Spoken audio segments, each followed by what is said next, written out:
topics and opinions expressed in the following show are solely those of the hosts and their guests and not those of W4CY Radio, its employees, or affiliates.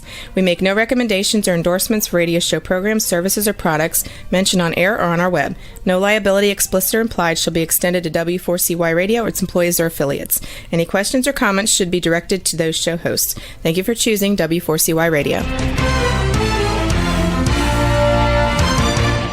Welcome to the Ask the Expert show on W4CY Radio and Talk4 TV, where we bring you educational information from top local experts in the fields of legal, health, financial, and home improvement. Now sit back and listen to experts in family law, association law, hearing loss, business brokers, home care, along with many other topics. Now here are your hosts, Steve-O and Sophia. Hey, good afternoon, Houston. Welcome to another Ask the Expert show where we bring you the top legal experts, health experts, financial experts, and home improvement experts. And I got to tell you, before we get started with the show, I want to thank everybody for writing us in, texting us in. I am so excited about the amount of people that are watching, listening.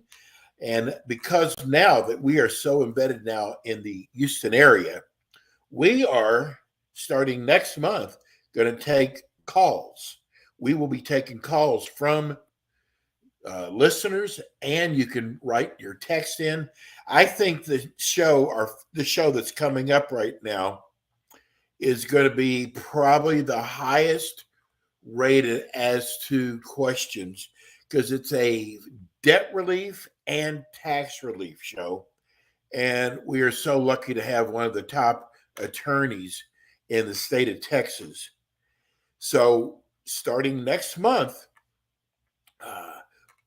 right now, you can actually write us in right now, but we're going to start taking phone calls, and I'm going to start taking your texts like we do in our other markets. I want to introduce you. This is such an easy show to do. A little sad in a way because of the content, and I think once I introduce him to you, you'll understand why. But hey, thank God for lawyers like Dennis Cowan, because listen, when you need help, you need to go to someone who's really good, somebody you can count on. And what we're doing with this show is we're educating you. So let me welcome you to attorney Dennis Cowan. Hi, Steve-O. Great to be with you. I got something. I held this out. I wanted to wait till the show started, and I wanted to get a real reaction from you. About 2 days after our last show last month, I got a phone call from one of your ex-clients. And I probably ex is not the way to do it. You took care of your client so well that they don't need your services right now. But he called me to tell me, he said, I was listening. He calls you Mr. Cowan. He said, I was listening to Mr. Cowan. First of all, you guys did a great job choosing him, which we already knew that already. And he said, he helped me out with my problem when no one else could. And I got to tell you, Finis, what a great compliment. It feels good. I mean, yes. And I didn't ask him what it was. It's not my business. But the fact that he heard you, and I hope he's not your cousin. No, I'm kidding you. It is such a relief when you hear people calling that have used our experts' services. And I'm going to throw this in. I'll bet you in the last 2 months, I have heard from 5 local attorneys, bankruptcy attorney, 4 bankruptcy and 1 enrollment agent. Enrolled agent, yep. Yes, who listened to your show, who said they wanted a show like yours, which they can't get, but what a compliment coming from other attorneys in your field. I appreciate it. So And I didn't want to write it to you. I wanted to get your true response. And so welcome, welcome, welcome. And finish, because we get so many new people every week. Tell everybody about your background Sure. and your firm. My name is Finance Cowan. I have been a tax lawyer and a trial lawyer for 37 and a half years here in the Houston area. And I really, really enjoy my work, enjoy helping people. It doesn't always work out. It's okay. It's obvious you enjoy what you do. I do. But I'm glad you started off with somebody who was pleased with my work. But as my dad told me as a small boy, after he was in the Marines and for a while he was in charge of the kitchen, he said, "You can't please everyone." That's right. And that's a fact of life, and I got to accept that. And what drove my topic today is how to work more effectively with your lawyer, how to get the most bang for your buck and the best outcome, because it's a two-way relationship, like Great all topic. relationships. Great topic. A few weeks ago, I had to let a client go, and it was just a lot of unrealistic expectations and perceptions. And he asked for his money back. And I said, if I have to give you your money back, that's fine. I'll do it. But I'm not going to continue helping you. I'm not going to work for free here. Impairs my ability to help others. So he parted ways, and now he's begging me to, of course, he can't find anybody else to help him. And I really could have helped this guy, but for some issues that I'll be discussing here today. So probably the patience is important too, isn't it? Oh, it sure is. It sure is. You know, I had a case set for trial this week. I was number 66 on the docket. I wasn't the last one there. So they're trying cases from 2017, 18, 19, and they were shut down for a couple of years. It's going to take them a long time to get caught up.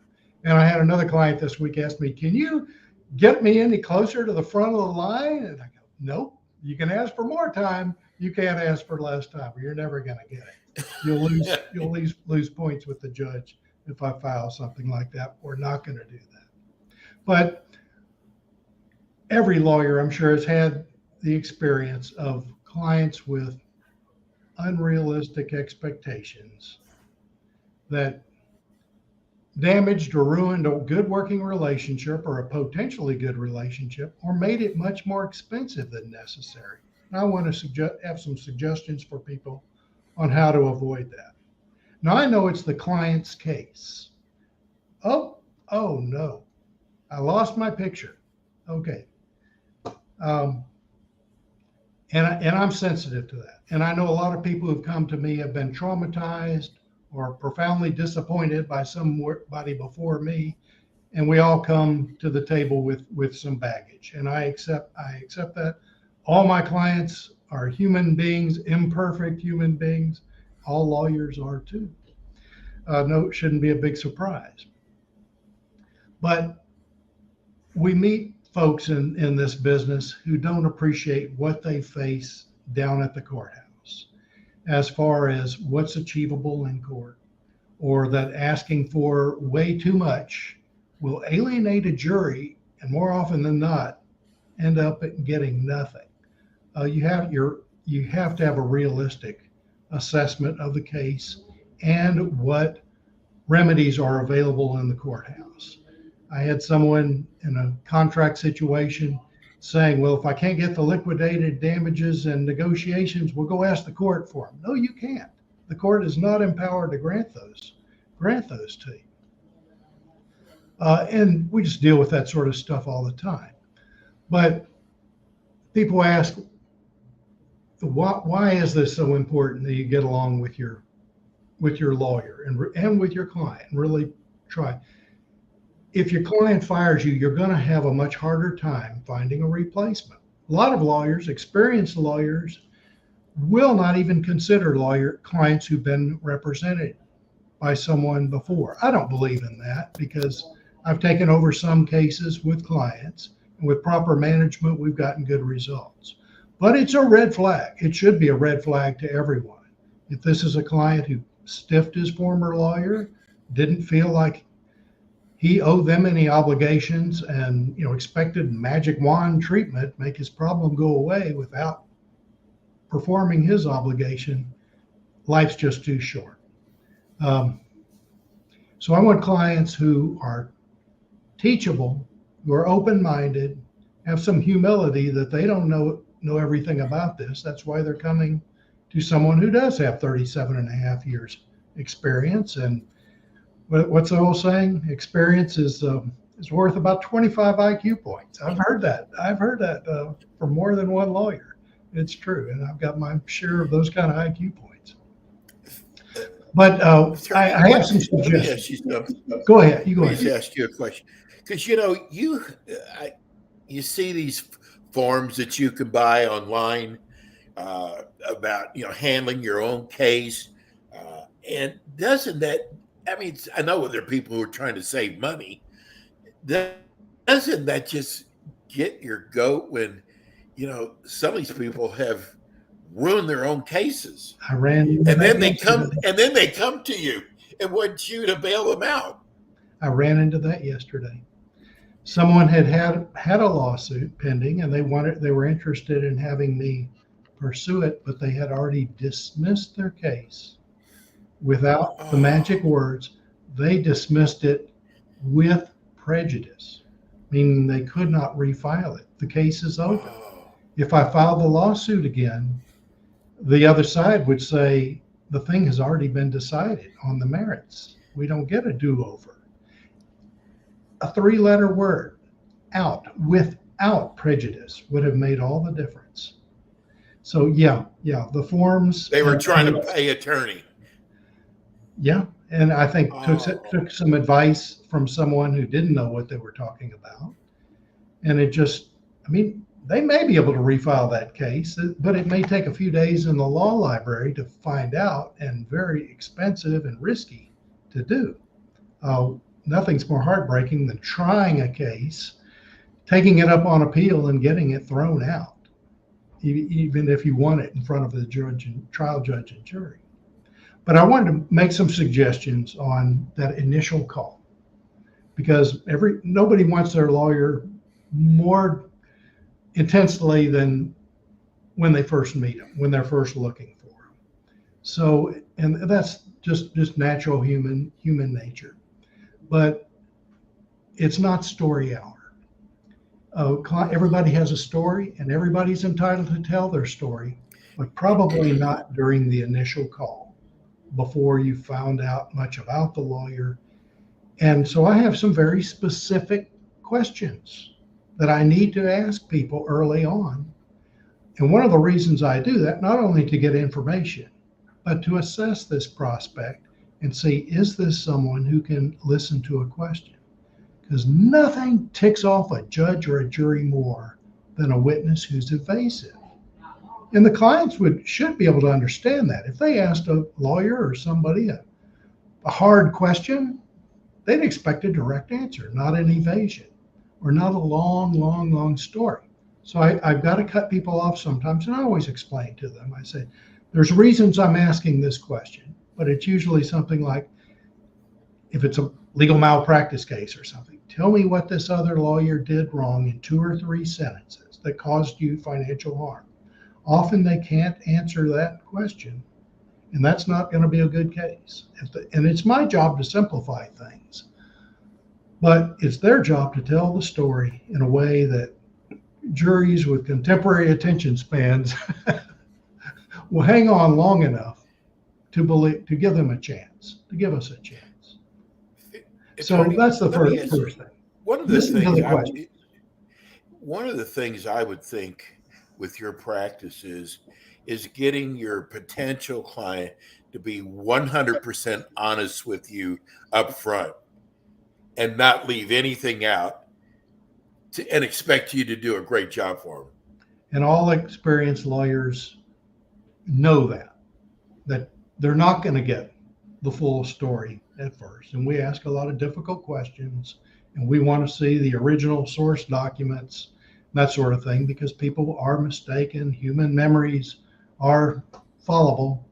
And, but we've all had heartbreaking situations like the other lawyer calls you up, says, did you know your client had prior surgery on this part of his body that he's complaining about, and testified under oath that he'd never had any complaints about it? You're lucky if you can get much out of that case. But that's something we're trained and determined to weed out. But it's.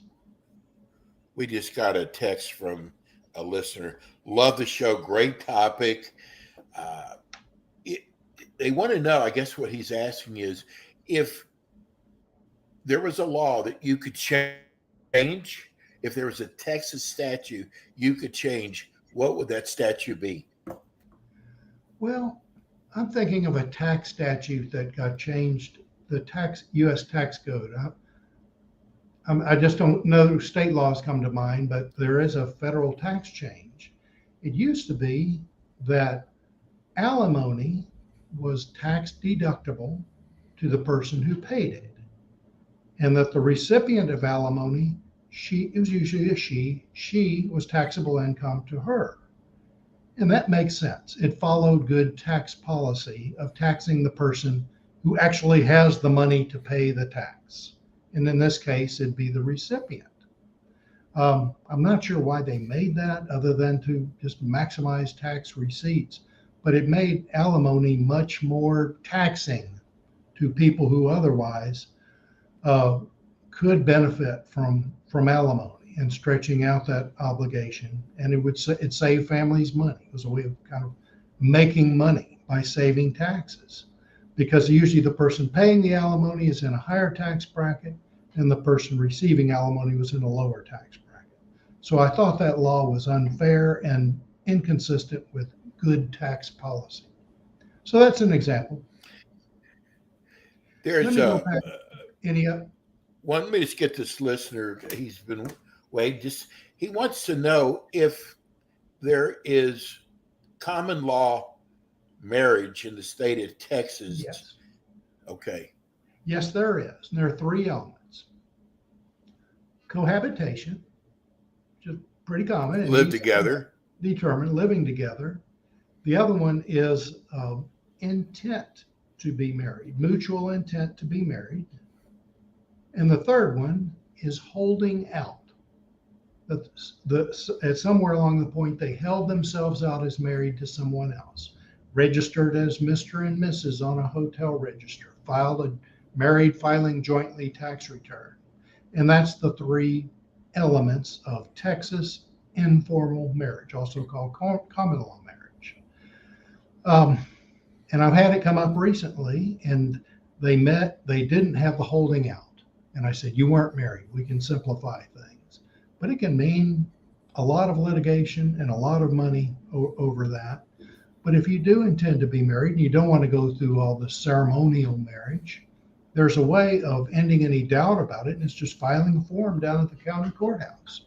You can register yourself as being married in Harris County or any county with a certificate of informal marriage. And I recommend that people do that and avoid enriching lawyers someday or running into probate problems. Oh my gosh, 2/3 of the cases involving family property are second spouse or second or third spouse and the children from the first. And you can imagine that if you've ever been in a step-family situation where that dynamic occurs. So I strongly believe in planning and preparation to avoid that type of lawsuit that can be so lucrative to lawyers and so sad and heartbreaking, because it is avoidable. Yes, absolutely. What's a lawyer thinking during the initial interview?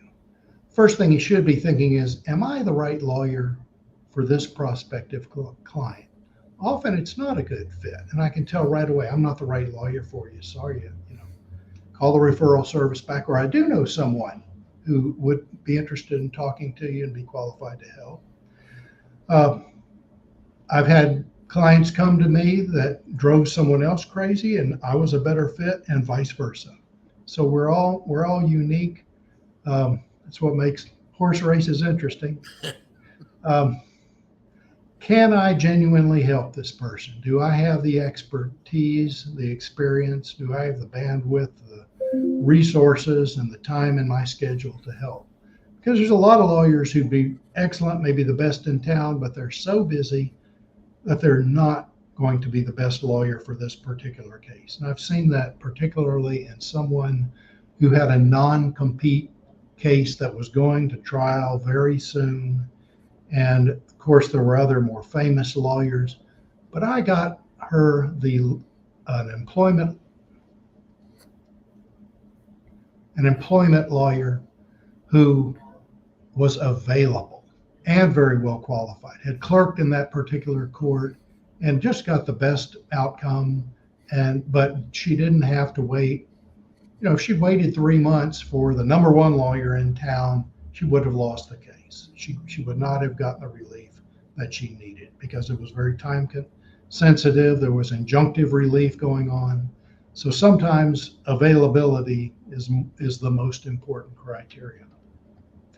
One thing experienced lawyers are looking for is this prospect going to cause me more headaches than the potential profit is worth? And some clients are like that. You're looking for someone, and unfortunately, I don't mean to criticize people, but some people are so needy, they call excessively or email excessively. And that can really run up the bill. And they're surprised that they get charged for time.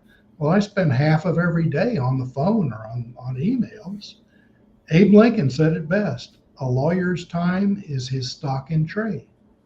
And if your case is important to you, you want a lawyer who's motivated emotionally and financially, is enthusiastic about your case, and well compensated. So, or at least has the prospect for being that. So we're looking for people who don't accept that reality, and they're better off with someone else. We also look for folks who are, I know they've maybe just gone through the worst experience, the scariest experience of their life. They're desperate for help. But if they are overly emotional about their case, that can be an impediment to helping them. This is a business transaction. You have a case, it's worth some money. You want me to maximize this, and we need to present this in court as objectively and unemotionally. Now, there's a time for emotion. Injury cases are when we have some sympathy to play on. But ultimately, as judges say it, it's about burdens of proof, met or not met. So raising your voice with your lawyer is probably not going to help establish rapport. But we have to have some toleration about that. We've got 6 people, all are asking for the same thing, and let's keep this in mind. They would like for the next show you do, which you have another show coming up this month. The next show you do, if you could talk more on debt relief as it involves businesses. Okay. So these are businesses with debt. Yes. Okay. So for our next show, I guess we could spend a whole lot of time on that, couldn't we? We do. And there have been some interesting changes in that. There were some changes in the bankruptcy code that give businesses some additional relief, and I'll be happy to talk about that. Well, I got to tell you, when my buddy John called up, who we've done this together for a long time, and he told me about you, I said, this is going to be probably the hottest show. And I can see by the text message we're getting. But the thing is, you're doing such a great job and such a great service. Give everybody your phone number and your website, Dennis. My phone number is 832-341-4599. I have 2 websites. The one on debt relief is Texas Debt, that's spelled DEBT, relief.com. I have a tax website that's finestcowan.com. Just my name, FINISCOWAN.com. And there's a lot of useful information on there. Well, as always, you do such a great job, and we will let you know because Finis is going to be back again with us this month. Have a wonderful, wonderful weekend, Finis, and thank you so much. We're going to go to break. When we come back, we have our next unbelievable, especially if you snore, our next expert. We'll be right back.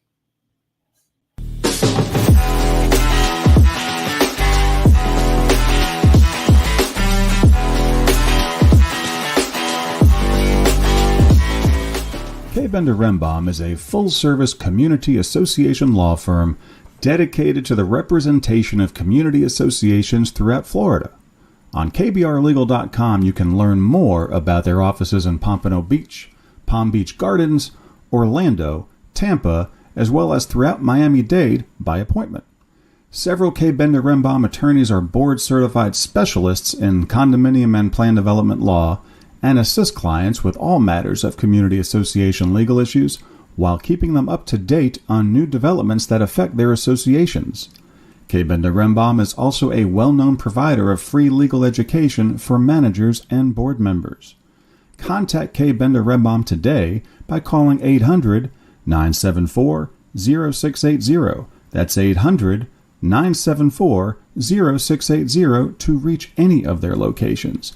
You can also visit them online at kbrlegal.com or write to them at info@kbrlegal.com.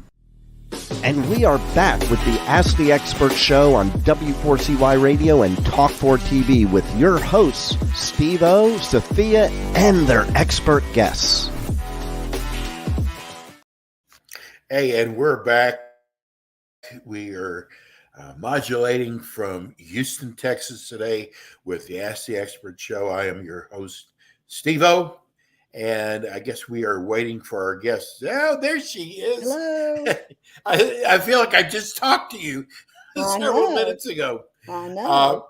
We just started doing our show in Houston, and I got to tell you, I just want to remind everybody,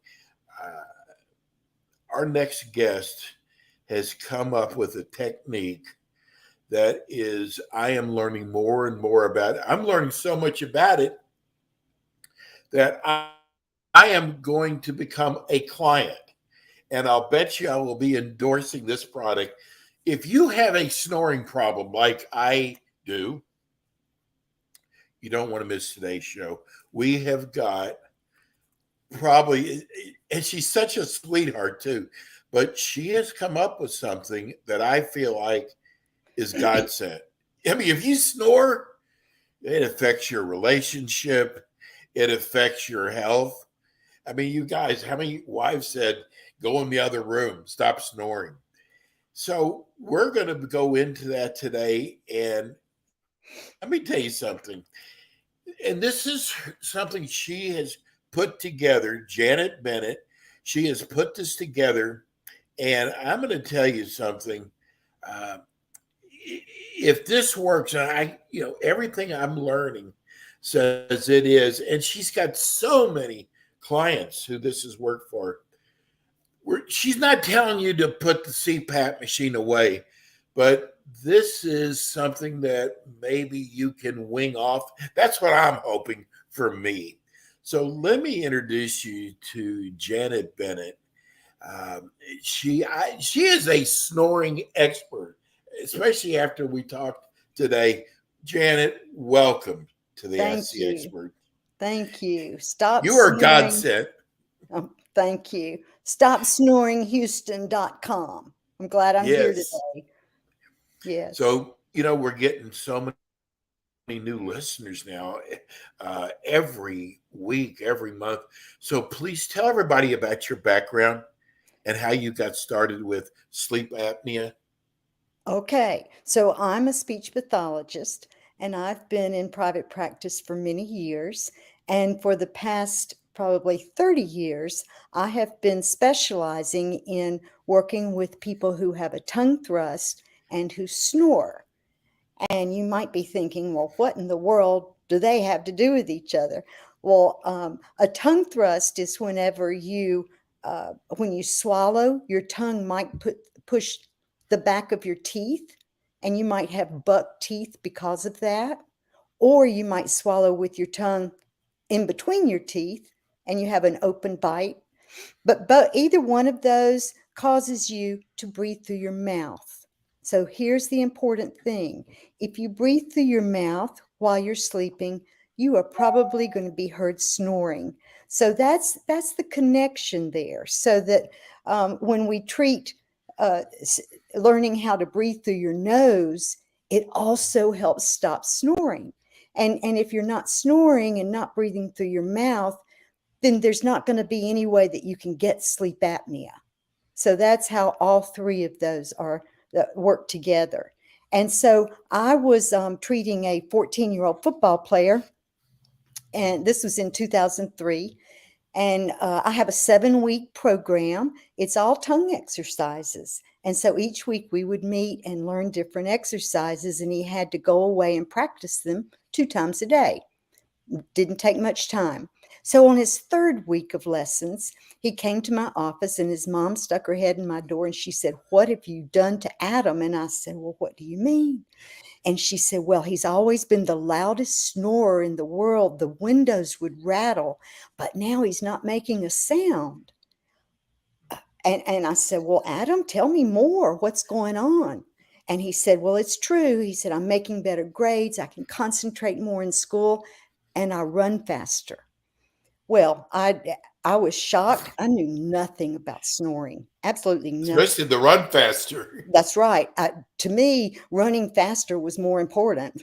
And so anyway, when we were done, I got on the computer, of course, and I knew that when I put in treatment for snoring, that I was going to find that somebody out there was using tongue exercises to teach people to stop snoring.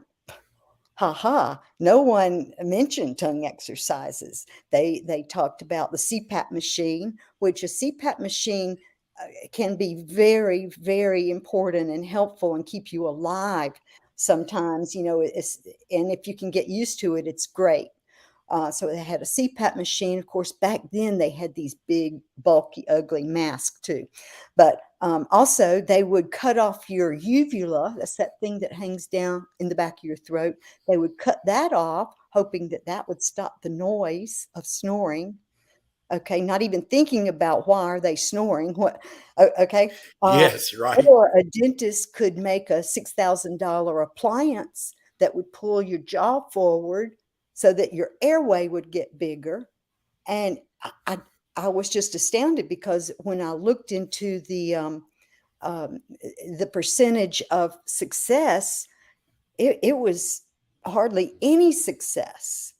And so that was even doubly scaring, actually. So I decided that they needed my tongue exercises to learn how to stop snoring. So I found 86 people all over the United States who would be my guinea pigs and help me word my exercises correctly. I wanted, since I couldn't save the whole world and I didn't want to train the trainers, I decided to produce something online that people could have access to, and it would be so easy to understand that they would have no problems doing the exercises themselves and stopping snoring. So these 86 people that I treated over a time of like 8 months, and they helped me word things, 94% stopped snoring. 94% stop snoring. Now, even today, you go online, go everywhere online, you will not find 94% of anything. No. So, so that got me totally excited, and now I've been up and running, and it's available, and it's helping people all over the world. Well, I got to tell you, first of all, these exercises, it is, I did my first exercises today, and they really make sense. And what I discovered is there's things that I'm doing with my mouth, with my tongue, that I never even realized I was doing. Mm. And that's why I'm so high on this program, Janet.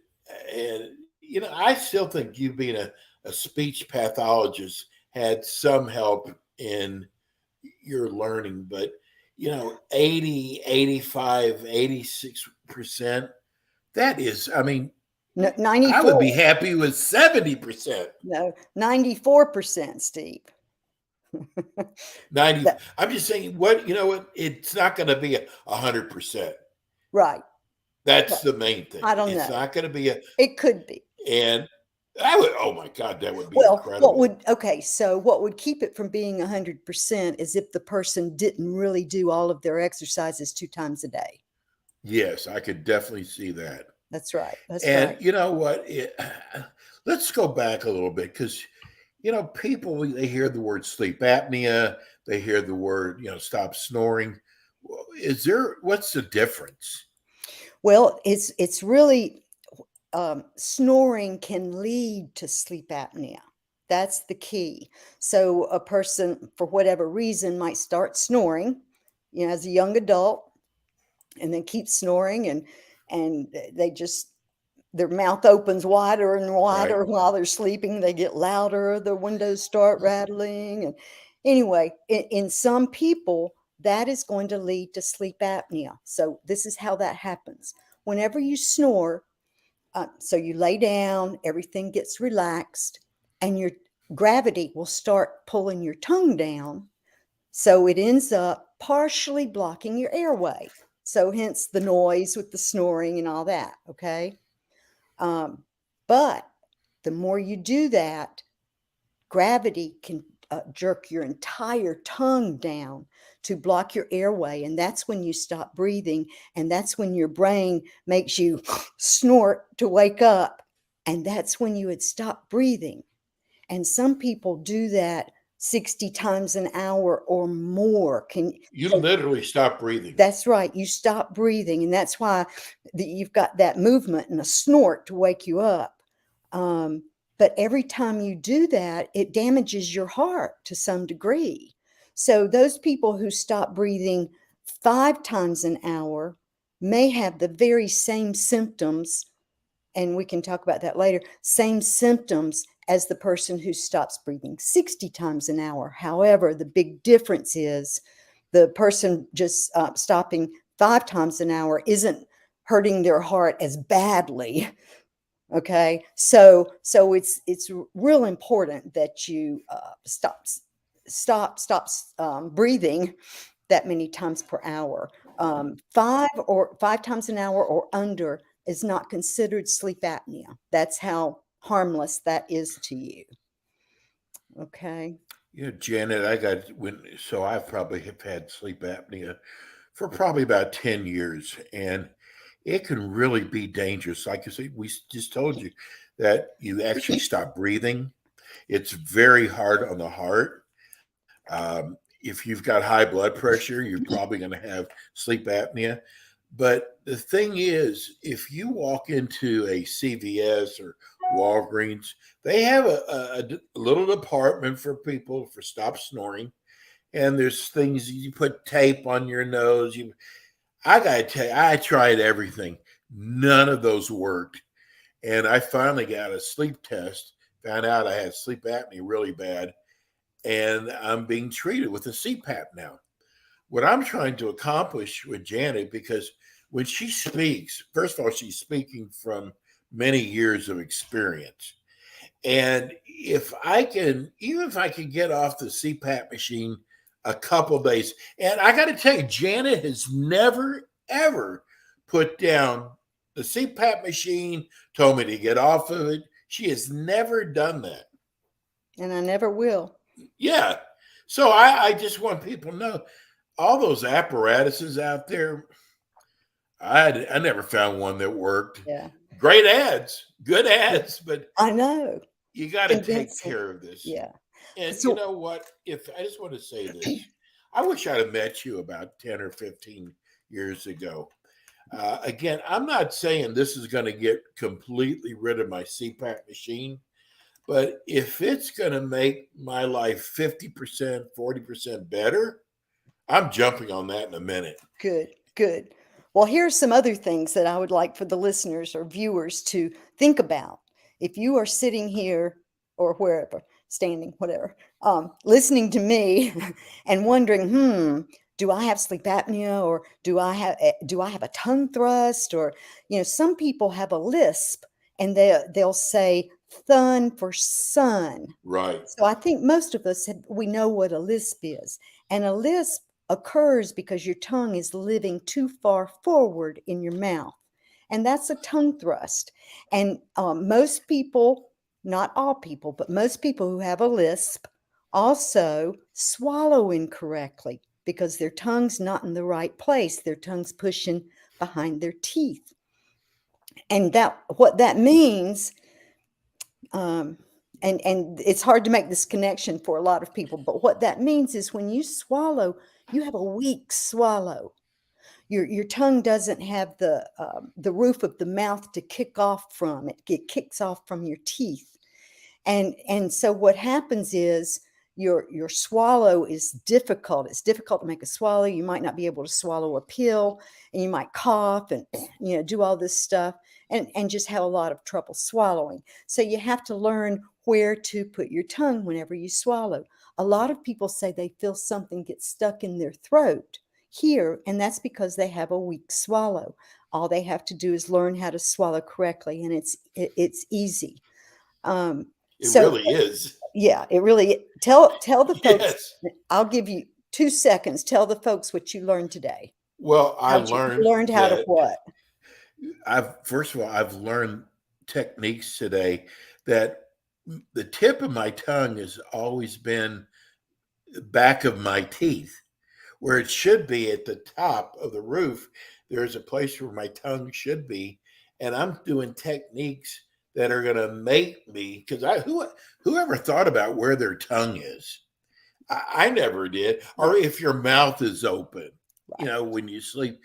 What I learned today, this is just the first day. I learned so many things about myself that I either took for granted or did not know. And I'm saying this really makes sense. This is not some Right. kind of a witch doctor. Right. And I am like as excited as I was this morning after hearing, we spent about an hour together today. After hearing Janet's teachings, I know this is going to work for me. Good. And I'm so excited. And I want it to work. I want to share this.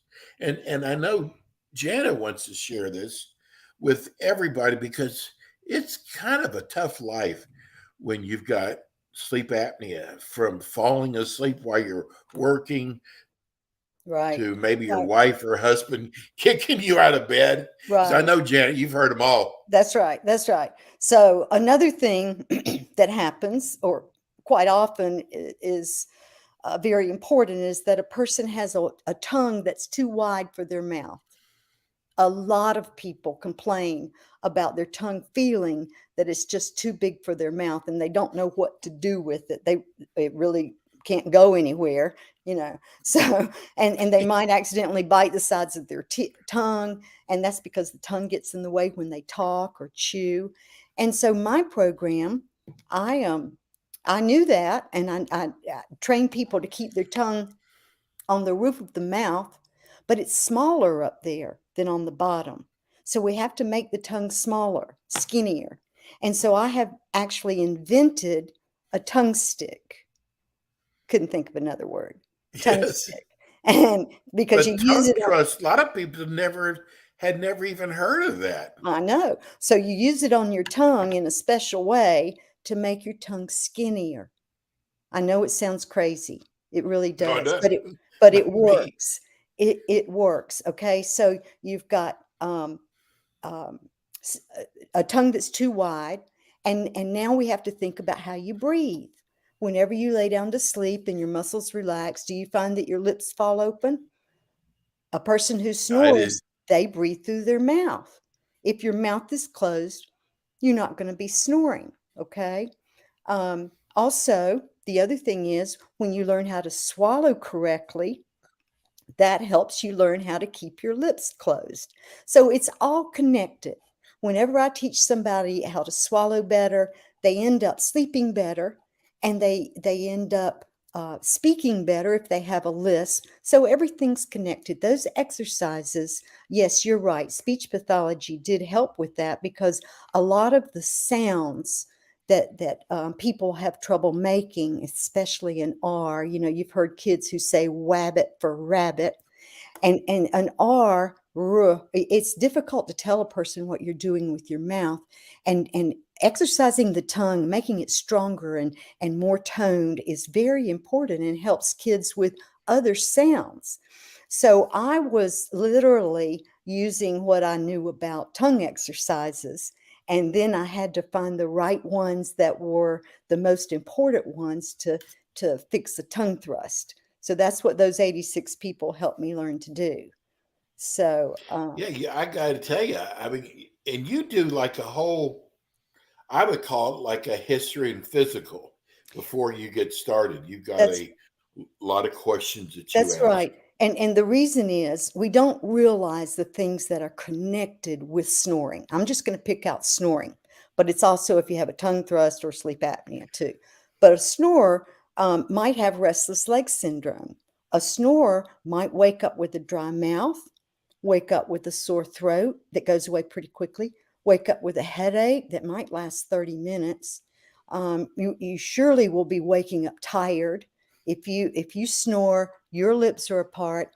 Oh, I almost forgot to tell you why. Why does that happen? Because when you breathe through your mouth, you get that dirty air in, and you don't have Ah, you yes. can't filter you can't filter that dirty air. It goes straight into your body.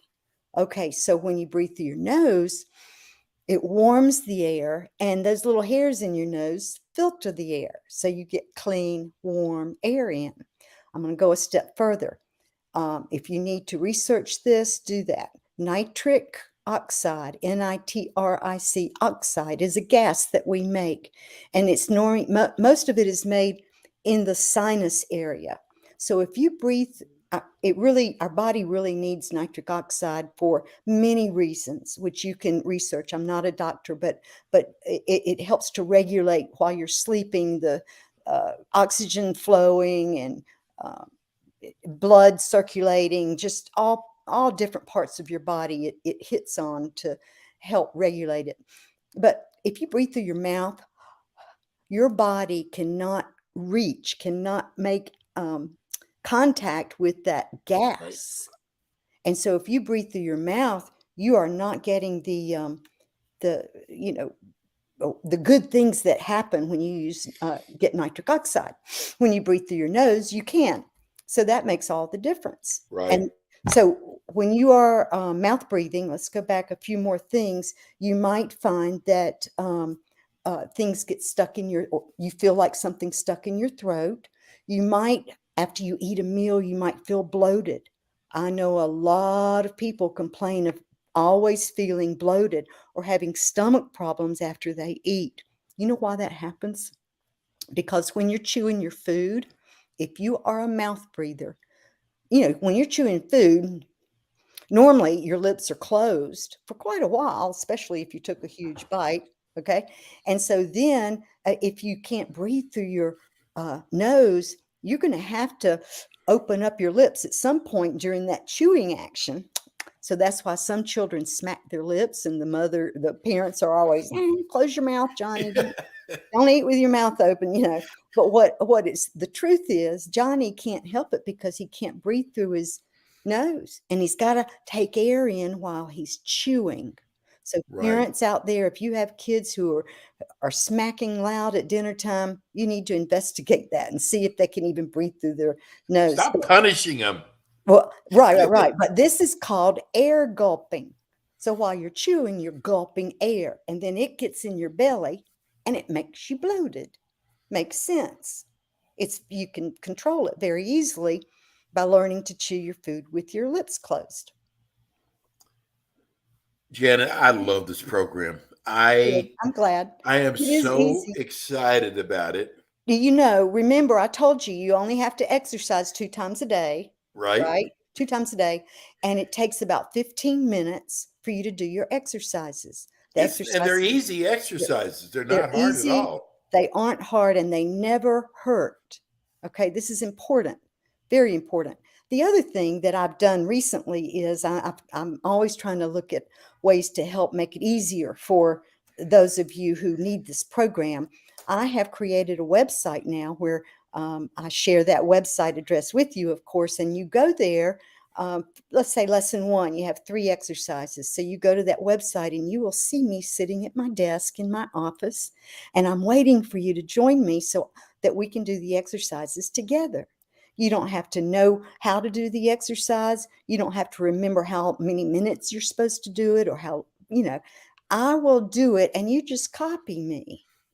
All right. Let So me, parents especially love that because they're not sure they're doing the exercises right. So they feel relieved that Johnny is going to be shown correctly how to do the exercises to practice. And adults feel the same way because, you always have some sense of, am I really doing this right? I Because they hate are doing so this because easy. our show, I've got 6 people on hold right here.